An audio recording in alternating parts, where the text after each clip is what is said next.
Hey guys, समर्थ classes के online YouTube channel में आप सभी का एक बार फिर से स्वागत है। हम देख रहे थे लास्ट लेक्चर में प्रॉपर्टीज ऑफ डिटर्मिनेंट, सारणिक के गुणधर्म, जिसमें हम पार्ट 1 कंप्लीट कर चुके हैं, जिसमें हमने 3 प्रॉपर्टीज देखी थी। तो इस लेक्चर को देखने से पहले आपसे एक रिक्वेस्ट है कि आप पुराना वाला वीडियो जरूर देखें, जिससे आपको इस वाले वीडियो में कोई दिक्कत नहीं हो। चलिए आज की लेक्चर की शुरुआत करें। उससे पहले मैं आपको एक इंफॉर्मेशन दे दूं कि आज से हमारी जो भी पीडीएफ होगी वो हमारे टेलीग्राम ग्रुप पे आपको अवेलेबल हो जाएगी। तो प्लीज डिस्क्रिप्शन बॉक्स में टेलीग्राम ग्रुप का लिंक दिया हुआ है, आप वहां से जाके उसे ज्वाइन कर सकते हैं। अब रही बात कि आज जो हम क्या करने वाले, तो आज के लेक्चर में हम प्रॉपर प्रॉपर्टीज डिस्कस करेंगे, जो कि बोर्ड पॉइंट ऑफ व्यू बहुत ज्यादा इंपॉर्टेंट है। पक्का एक क्वेश्चन आता है 4 मार्क्स का, चाहे आरबीएससी हो चाहे सीबीएसई हो। क्वेश्चन आता है without expanding prove that LHS बराबर आरएचएस। तो इनमें सभी प्रॉपर्टीज का यूज होता ही होता है। तो पक्के आपके 4 मार्क्स है, लेकिन आपको सबसे पहले क्या करना है, इस लेक्चर को अच्छे से समझना है। नेक्स्ट लेक्चर से हम क्वेश्चन की शुरुआत करेंगे, चाहे वो जेई मेन प्रीवियस ईयर में आए हो, चाहे आपके आईआईटी जेई एडवांस में आए हो, तो हम सभी क्वेश्चन को कवर करने की कोशिश करेंगे, इंपॉर्टेंट कंसेप्ट को। चलिए आज की शुरुआत करते हैं। तो प्रॉपर्टी नंबर 4 क्या बोलती है, आपकी स्क्रीन पे यहां अवेलेबल हो जाएगी। प्रॉपर्टी नंबर 4 है, यदि किसी सारणिक की किसी एक पंक्ति अथवा किसी एक स्तंभ के सभी अवयवों को एक कांस्टेंट, एक अचर k से मल्टीप्लाई कर दिया जाए, तो उस सारणिक की वैल्यू भी उस कांस्टेंट से मल्टीप्लाई हो जाती है। क्या बोल रहा है, if all the elements of a row और a column of a determinant are multiplied by a constant k, then the value of determinant also multiplied by that constant k। समझना क्या बोल रहा है। मान लीजिए एक डिटर्मिनेंट है a1 b1 c1 a2 b2 c2 a3 b3 c3। तो ये जो डिटर्मिनेंट है उसकी वैल्यू मैंने मान ली कि किसके बराबर है, डेल्टा के बराबर। अब मैंने एक नया डिटर्मिनेंट बनाया, वो क्या बनाया, a1 a2 a3 lambda times of b1 lambda times of b2 lambda times of b3 k c1 k c2 k c3। तो ध्यान दो, ये जो प्रॉपर्टी क्या बोलती है, यदि सारणिक की किसी एक पंक्ति अथवा एक स्तंभ, ध्यान दो मैंने जो मल्टीप्लाई किया यहां पे कौन सा कॉलम है, सेकंड कॉलम और थर्ड कॉलम, तो सारणिक की वैल्यू भी उस कांस्टेंट से मल्टीप्लाई हो जाती है, यही बोलते हैं। तो जब भी सारणिक में कांस्टेंट का लफड़ा आए, तो कांस्टेंट में क्या होता है, एक पंक्ति अथवा एक कॉलम की बात करते हैं। जबकि हम जब नेक्स्ट चैप्टर पढ़ेंगे मैट्रिक्स, तो उसमें पूरे मैट्रिक्स के सभी एलिमेंट्स की मैं बात करूंगा। ध्यान दो, यदि इस C2 से मैं लैम्डा बाहर निकाल लूं, इस C3 से मैं K बाहर निकाल लूं, तो क्या बचेगा, a1 b1 c1 a2 b2 c2 a3 b3 c3, जो कि क्या है हमारा डेल्टा। अरे हां कि ना। और ये प्रॉपर्टी क्या बोलती है, किसी एक पंक्ति अथवा एक स्तंभ। तो मैं सबसे पहले क्या करूंगा, इसमें से लैम्डा कॉमन निकाल लूंगा, क्योंकि केवल और केवल एक पंक्ति, सिंगल रो और सिंगल कॉलम के लिए ये प्रॉपर्टी एग्जिस्ट करती है। तो ये डेल्टा डैश क्या हो जाएगा, जब मैं C2 से लैम्डा निकालूंगा और C3 से K निकालूंगा, तो बाहर क्या आएगा, लैम्डा इंटू K, और यहां बचेगा a1 b1 c1 a2 b2 c2 a3 b3 c3, और ये किसके बराबर है, डेल्टा के बराबर। तो हमारा जो आंसर आएगा वो आ जाएगा लैम्डा k इंटू डेल्टा। अगर सिंपल होता a1 a2 a3 b1 b2 b3 k c1 k c2 k c3, तो हमारा आंसर आता k इंटू डेल्टा। क्लियर है। तो जो प्रॉपर्टी नंबर 4 है वो ये बोलती है कि सारणिक की किसी एक पंक्ति अथवा एक स्तंभ के सभी अवयवों को किसी कांस्टेंट से मल्टीप्लाई कर दिया जाए, तो उस डिटर्मिनेंट की वैल्यू उसी कांस्टेंट से मल्टीप्लाई हो जाती है। If all the elements of a row और a column multiplied with another constant k, then the value of determinant is also multiplied by that constant k। Clear है यहां तक। चलिए नेक्स्ट आगे नंबर प्रॉपर्टी 5 की तरफ बढ़ते हैं। दोबारा याद दिला दूं, अगर आपने चैनल को अभी तक सब्सक्राइब नहीं किया है तो चैनल को सब्सक्राइब कर लीजिए, हमारे टेलीग्राम ग्रुप को ज्वाइन कर लीजिए, क्योंकि आज से हमारी पीडीएफ सभी वहां पर अवेलेबल हो जाएगी। जो भी क्वेश्चन आपको दिए जाएंगे होमवर्क में वो भी वहां पर अवेलेबल कर दिए जाएंगे। चलिए नेक्स्ट प्रॉपर्टी क्या बोलती है। नेक्स्ट प्रॉपर्टी है हमारी, यदि किसी सारणिक की एक पंक्ति अथवा स्तंभ के कुछ या सभी अवयव दो या दो से अधिक पदों के योग के रूप में हो तो हम उस सारणिक को भी दो या दो से अधिक सारणिकों के योग के रूप में व्यक्त कर सकते हैं। इफ सम और all the elements of a row और a column of determinant are expressed as the sum of two or more elements, then the determinant can also be expressed as the sum of two or more determinant। देखो क्या बोल रहा है, अभी कुछ समझ नहीं आया होगा आपको, आई गारंटी। तो क्या बोल रहा है ध्यान देना, इसमें भी आपको क्या अंडरलाइन करना है, यदि सारणिक की किसी एक पंक्ति अथवा एक स्तंभ, क्या बोला, मान लीजिए आपका जो डिटर्मिनेंट है वो ऐसा होता a1 plus a1 b1 plus c1 d1 a2 b2 plus c2 d2 a3 b3 plus c3 d3। मान लो हमें ये डिटर्मिनेंट दिया होता, तो ध्यान दो इस डिटर्मिनेंट में जो कॉलम नंबर 2 है, एक ही कॉलम है, कौन सा है, कॉलम नंबर 2, उसमें क्या दिया हुआ है, जो अवयव हैं, जो एलिमेंट्स हैं वो दो दो एलिमेंट्स के समीशन के रूप में दिए हुए हैं। तो मैं इस डिटर्मिनेंट को भी दो डिटर्मिनेंट के समीशन में तोड़ सकता हूं। तो हमारा जो सोल्व करना होगा वो इजीली हो जाएगा by using property number 5, a1 a2 a3। अब पहले वाला एक एलिमेंट ले लो, b1 b2 b3, यहां आ जाएगा d1 d2 d3 plus a1 a2 a3, b1 b2 b3 ले चुके हैं तो आ जाएगा c1 c2 c3, यहां आ जाएगा d1 d2 d3। तो जब इन दोनों को अलग अलग सोल्व करेंगे, उनकी वैल्यू का समीशन और इसको एक प्रकार से सोल्व करेंगे तो वो क्या आएगा, आपस में हमेशा बराबर आएगा।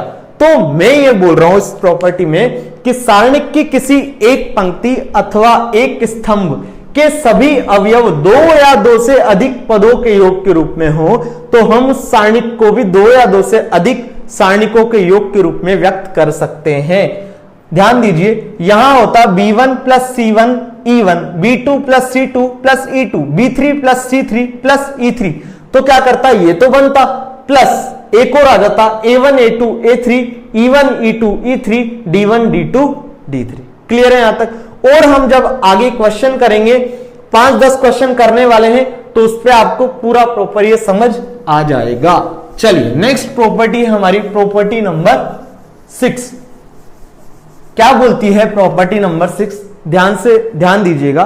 प्रॉपर्टी नंबर 6 बोलती है, यदि सारणिक की किसी पंक्ति अथवा स्तंभ के प्रत्येक अवयव में किसी दूसरी पंक्ति अथवा स्तंभ के संगत अवयवों को किसी एक ही राशि से गुणा करके जोड़ दिया या घटा दिया जाए तो सारणिक की वैल्यू में कोई भी प्रभाव नहीं पड़ता।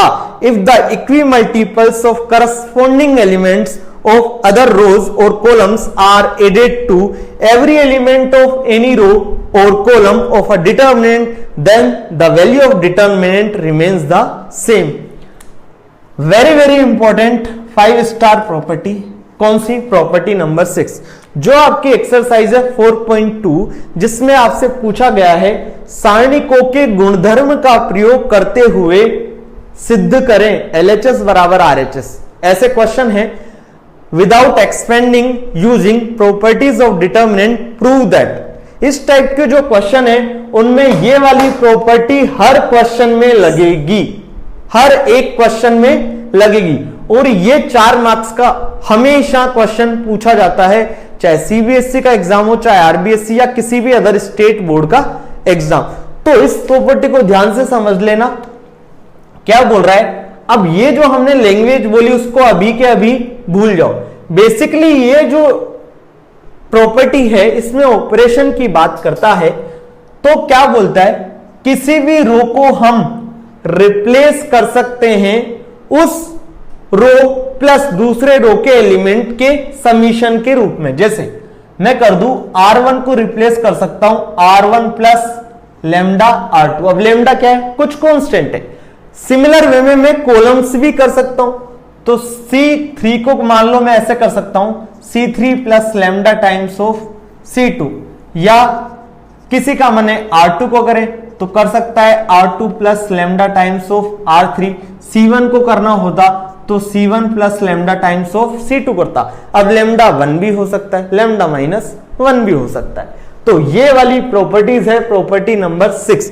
जब हम क्वेश्चन करेंगे तो आपको ये जो प्रॉपर्टीज है ये एक्चुअल समझ आएगा, इनका जो प्रैक्टिकल फॉर्म है वो आपको तभी समझ आएगा जब हम क्वेश्चन करेंगे।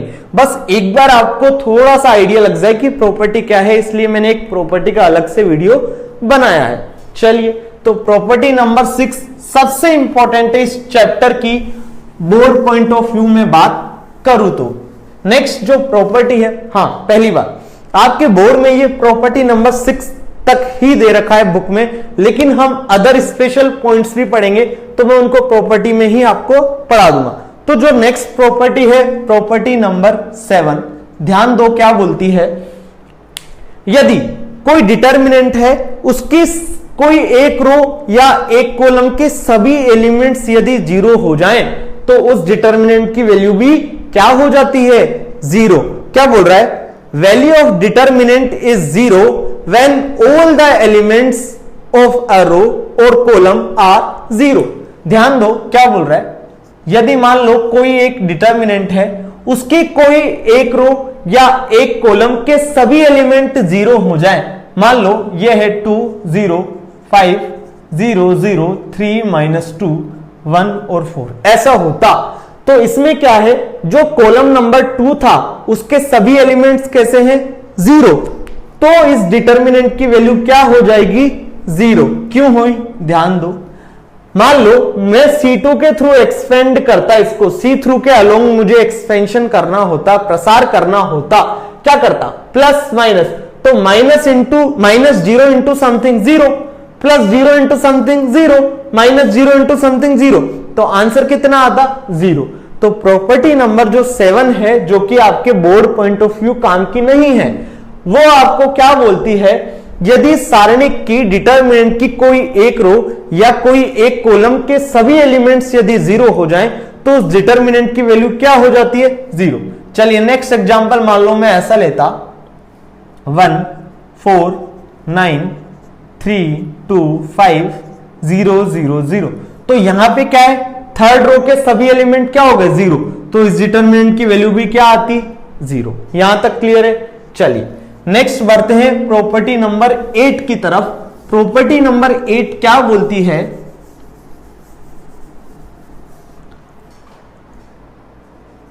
मान लीजिए प्रॉपर्टी नंबर 8 बोलती है कोई एक डिटर्मिनेंट है डेल्टा, कोई एक डिटर्मिनेंट है डेल्टा, वो 0 हो रहा है कब, जब x बराबर में क्या पुट कर रहा हूं, अल्फा। ध्यान दो, कोई एक डिटर्मिनेंट है डेल्टा, कोई एक सारणिक है डेल्टा, अगर उसकी वैल्यू 0 है कब, जब मैंने x की वैल्यू क्या रखी, अल्फा, तो ये पक्की बात है कि उस डिटर्मिनेंट का x माइनस अल्फा एक फैक्टर हुआ होगा। फैक्टर को बोलते हैं गुणनखंड, ठीक है, ये हम जानते हैं। ध्यान दो, हम क्वाड्रेटिक या जब भी एल्जेब्रिक इक्वेशन सोल्व करते थे तो यही तो करते थे, तो ये कोई नई बात नहीं है। कैसे, मान लीजिए x square minus 4x plus 4 है, ये क्या है, क्वाड्रेटिक। तो हम ये बात जानते हैं कि यदि मैं इसमें x बराबर 2 रखूं तो ये क्या देता है, 0। अरे हाँ कि ना, तो पक्की बात है कि एक फैक्टर रहेगा इसका x माइनस 2। ध्यान दो, यदि इसमें मैं x बराबर -2 रखता हूं तो भी ये 0 देता है, इसका मतलब x प्लस 2 भी इसका क्या रहा है, एक फैक्टर। अब इसको सोल्व करके देखते हैं हम, किससे, मिडल टर्म स्प्लिटिंग से। क्या लिख सकते हैं, x square minus 2x plus 4 बराबर 0। X x minus two x minus two बराबर 0, यहां से क्या आया एक्स माइनस टू का होल स्क्वायर बराबर 0। इट मींस यहां इसका जो फैक्टर होता है केवल और केवल -2 होता है, -2 होता है, सॉरी x की जो वैल्यू होती है वो +2 होती है। इट मींस जो फैक्टर होता है वो x बराबर -2 होता है, तो x बराबर -2 हो गया। एक और एग्जांपल ले सकता था मैं, x² माइनस 5x प्लस 6, इसको सोल्व करो तो क्या आता है x² minus 3x minus 2x plus 6 बराबर 0, x minus 3 minus 2x minus 3 बराबर 0, तो x बराबर 2 और क्या आती 3 वैल्यू। तो ये कब आई, यहां क्या लिखता मैं, यही तो लिखता, अरे हाँ कि ना, यही लिखता। तो ध्यान दो x की वैल्यू है 3 और x की वैल्यू है 2। तो जब मैं x की वैल्यू यहां 3 रखता हूं और x की वैल्यू 2 रखता हूं, तो ये जो क्वाड्रेटिक है, ये जो द्विघात है, मुझे कैसी वैल्यू देता है, 0 वैल्यू। तो पक्की बात है कि x माइनस 3 इसका एक फैक्टर हुआ होगा और x माइनस 2 भी इसका एक फैक्टर हुआ होगा, गुणनखंड हुआ होगा। हम जब सोल्व करते हैं तो एक आता है x minus 3 into x minus 2 बराबर 0। तो हमें यहां से साफ दिख रहा है कि x माइनस 3 और x माइनस 2 क्या है, इसके एक फैक्टर। तो ये चीज कोई नई नहीं है। क्या बोलता है, दोबारा सुन लीजिए, इफ अ डिटर्मिनेंट डेल्टा बराबर 0 व्हेन वी पुट x बराबर alpha then x minus alpha is a factor of that determinant. यदि कोई सारणिक डेल्टा बराबर 0 है, कब, जब मैं x की वैल्यू अल्फा पुट कर रहा हूं, तो पक्की बात है कि उस सारणिक का x माइनस अल्फा क्या हुआ होगा, एक गुणनखंड। यहां तक क्लियर है। तो ये आज हमने देखी प्रॉपर्टीज। अब नेक्स्ट लेक्चर से हमारा काम है क्वेश्चन ही क्वेश्चन करने का। 2-3 लेक्चर तक हम क्वेश्चन करेंगे। किस टाइप के क्वेश्चन, एक तो आपके जो बोर्ड में आता है 4 नंबर का क्वेश्चन कि without expanding prove that LHS बराबर RHS, इस टाइप के। और बाकी टाइप हम करेंगे जो प्रीवियस ईयर में आपके जेईई एग्जाम में पूछे गए, उन क्वेश्चन को सभी को हम करने की कोशिश करेंगे।